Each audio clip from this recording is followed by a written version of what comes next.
अपना अल्लाह ताला सलामत रखें हज़रत शेख मक्की साहब को। मोहतरम एक दिन दर्स में फरमा रहे थे कि तहज्जुद के 2 रकात नफल पढ़ने कोई मुश्किल नहीं है। हकीकत है, तहज्जुद के 2 रकात नफल पढ़ने मुश्किल थोड़े हैं।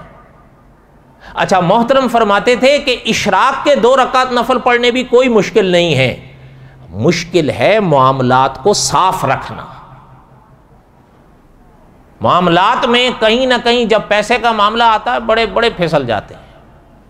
उसकी वजह यह है, मुफ्ती तकी उस्मानी साहब ने एक जगह लिखा है कि मैं भी चाहता हूं और आप भी चाहते हैं हमें अपना हक मिले।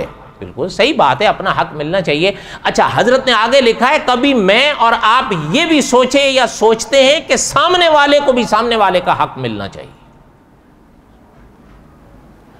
अपने हक के लिए तो हम बड़ा वावेला करें, लेकिन जब दूसरे का हक हम पर आए फिर, इसलिए मौलाना अमीन उकाड़वी रहमतुल्लाह अलैह फरमाया करते थे, हमारे यहाँ कभी कभी कौम लूत के पाठ होते हैं, देने के अलग होते हैं और लेने के अलग होते हैं।